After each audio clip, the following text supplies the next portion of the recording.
एक गुलाब जामुन जरूर लूंगा। Last but not the least, मेरी 20वीं स्ट्रैटेजी, एडवांटेज ऑफ एडवांटेजेस। कई प्रकार की एडवांटेजेस होती हैं जो आपको आगे लेके जाती हैं। Absolute advantage, cost advantage, economic advantage, information या रिलेटिव एडवांटेज। आसान करके समझाता हूं। पहले इन एडवांटेज का फाउंडेशन समझते हैं, फिर समझेंगे फायदा क्या होगा। एक होता है सप्लायर्स एडवांटेज, जो आता है इकोनॉमीज ऑफ डेंसिटी। अगर आपको सप्लायर सोर्स करने आ गए, बहुत बढ़िया प्रोवाइडर और सप्लायर जो आपको रॉ मटेरियल ला के दे रहे हैं, अगर वो सस्ते मिल ले आए और आपको बढ़िया मिल गए, तो यहां से आता है आपको इकोनॉमीज ऑफ डेंसिटी। ऐसे ही होता है इकोनॉमीज ऑफ स्केल।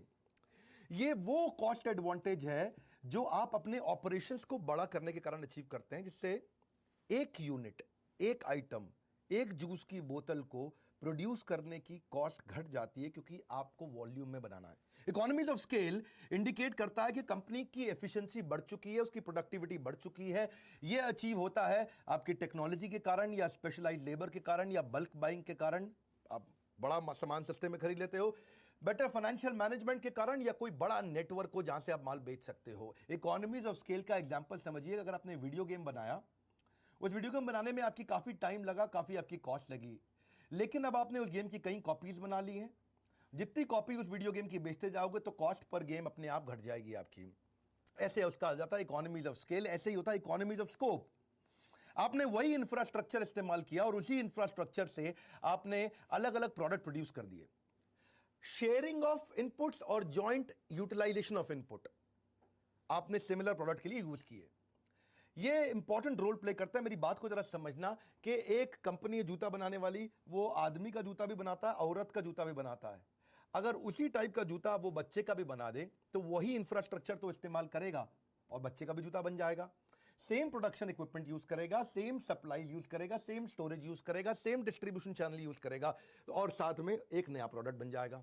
तो उससे उसकी कॉस्ट ऑफ प्रोडक्शन अपने आप घट जाती है। इसे एग्जांपल समझिए मैकडॉनल्ड से।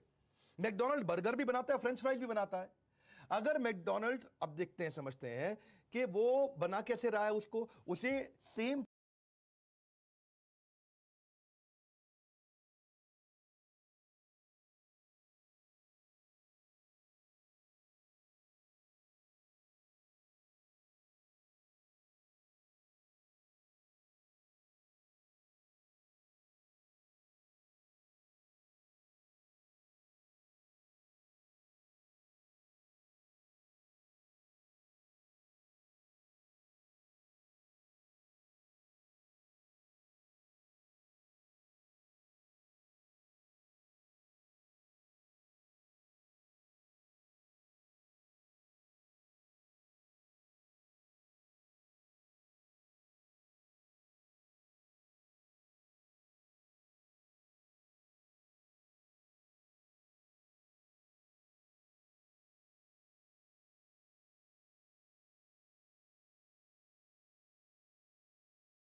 Food storage, same preparation facility और सेम प्रोडक्शन की सारी अरेंजमेंट्स को इस्तेमाल करता है, जिसमें वो बर्गर भी बना लेता है, फ्रेंच फ्राइज बना लेता है। लेकिन अगर ऐसा करने के बजाय वो बर्गर के अलग रेस्टोरेंट बना लेता, फ्रेंच फ्राइज के अलग रेस्टोरेंट बना लेता, तो पूरा रेस्टोरेंट बनाने के 2 सेपरेट फर्म्स की कॉस्ट बहुत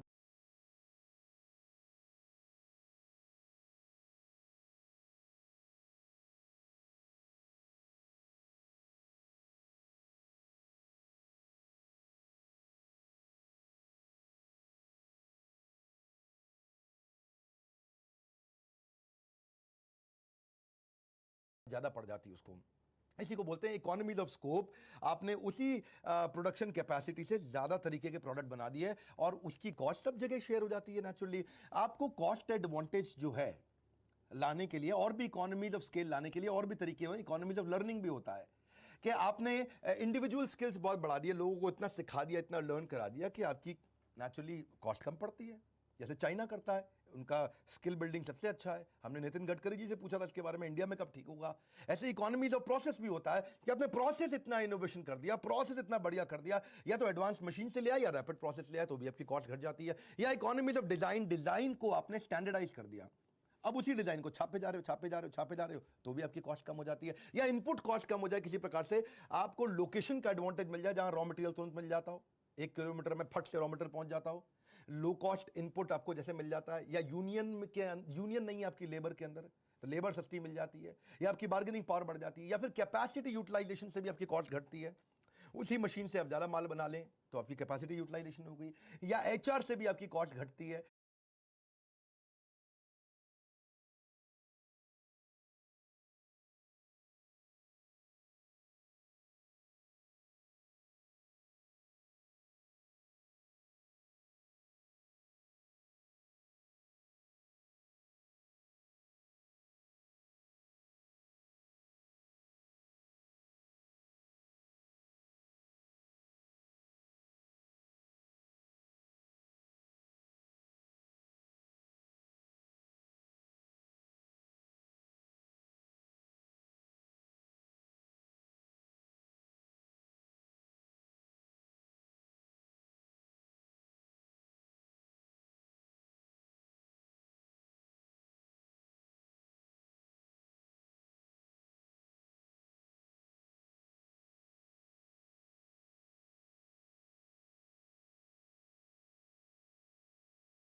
कि बड़े मोटिवेटेड एम्प्लॉई हैं आपके पास में, ऑर्गेनाइज्ड कल्चर है, उससे भी आपकी कॉस्ट कम हो जाती है।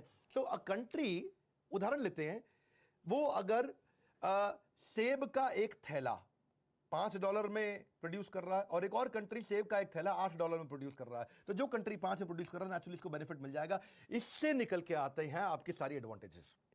ये जितनी इकोनॉमी डिस्कस करी उससे एडवांटेज आती है, जैसे एब्सोल्यूट एडवांटेज। एब्सोल्यूट एडवांटेज का मतलब क्या, अपने प्राइस को दूसरे कंपटीशन के मुकाबले कम कर दिया। जैसे थायरो केयर, हमारे प्रोफेसर हैं उसके, अग्रवाल पैकेज मूवर्स, इन लोगों ने अपनी कॉस्ट को कम रखा, इसलिए इनका प्राइस भी कम है। कॉस्ट मतलब लागत, प्राइस मतलब कितने का बेचा, इसी से आपको फर्क पड़ता है। इंडिया के अंदर कॉल सेंटर्स की कॉस्ट कम आती है यूएस के मुकाबले, क्योंकि इंडिया में लेबर सस्ती है।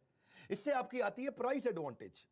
अब फायदा क्या है, देखिए कॉस्ट कम होने से प्राइस का फायदा क्या है, आपकी कॉस्ट बहुत कम है, तो या तो आप कॉम्पिटिटर के बराबर प्राइस पे बेच लो, प्रॉफिट ज्यादा मिल जाएगा, या कॉम्पिटिटर के कम प्राइस पे बेच लो तो मार्केट शेयर ज्यादा मिल जाएगा। दोनों में आपको बेनिफिट मिलता है। इसी से आती है इकोनॉमिक एडवांटेज। इकोनॉमिक एडवांटेज कैसे आती है, या तो क्रिटिकल मास, बड़ा वॉल्यूम, या मार्केट का पावर, बहुत बड़ा मार्केट शेयर, या नेटवर्क इफेक्ट, आपका चैनल बहुत बढ़िया, नेटवर्क बहुत बड़ा हो गया। एक और एडवांटेज आती है इंफॉर्मेशन एडवांटेज। आपके पास वो यूनिक नॉलेज है, वो टैक्टिकल नॉलेज है जो किसी और के पास नहीं है, उससे आपको ज्यादा ग्रोथ मिल जाती है। आपका जो कस्टमर है वो किस दिन क्या खरीदने वाला है, अगर उसकी इंफॉर्मेशन पहले मिल जाए तो बाकी कंपटीशन के मुकाबले आपको बेनिफिट मिल जाता है। इसको बोलते हैं कॉम्पिटिटिव सुपीरियरिटी, जो इंफॉर्मेशन के कारण मिलती हो। रिलेटिव एडवांटेज भी है। रिलेटिव एडवांटेज क्या है, डिस्क्रीट चॉइस कॉन्जेंट। कस्टमर के दिमाग में एक ब्रांड छप चुका है, ठंडा मतलब कोका कोला, मिनरल वाटर मतलब बिस्लरी, कार का मतलब मारुति, लाइफ इंश्योरेंस का मतलब LIC, बिजनेस ट्रेनिंग का मतलब विवेक बिंद्रा, आपके दिमाग में छप जाना चाहिए। इसको बोलते हैं रिलेटिव एडवांटेज। कस्टमर का परसेप्शन कैसे बना है, शेल्फ ऑफटेक बढ़ जाता है। शेल्फ पे बहुत आइटम पड़ी है, जैसे एप्पल है, एप्पल का शेल्फ ऑफटेक इसीलिए ज्यादा है क्योंकि ब्रांड की परसेप्शन अच्छी है। सिंपल सी बात है, पढ़े लिखे होने से अच्छा है पढ़ते लिखते रहना। अनपढ़ वो नहीं जो पढ़ नहीं पाते, अनपढ़ तो वो है जो सीखना नहीं चाहते। वन मोर टाइम, अनपढ़ वो नहीं जो पढ़ नहीं पाते, अनपढ़ तो वो है जो सीखना नहीं चाहते। और इसी के साथ समाप्त करते हैं आज हमारी पावरफुल बीट स्ट्रैटेजीज को। हमारे साथ जुड़े रहने के लिए हृदय की गहराइयों से प्रेम पूर्वक बहुत बहुत धन्यवाद।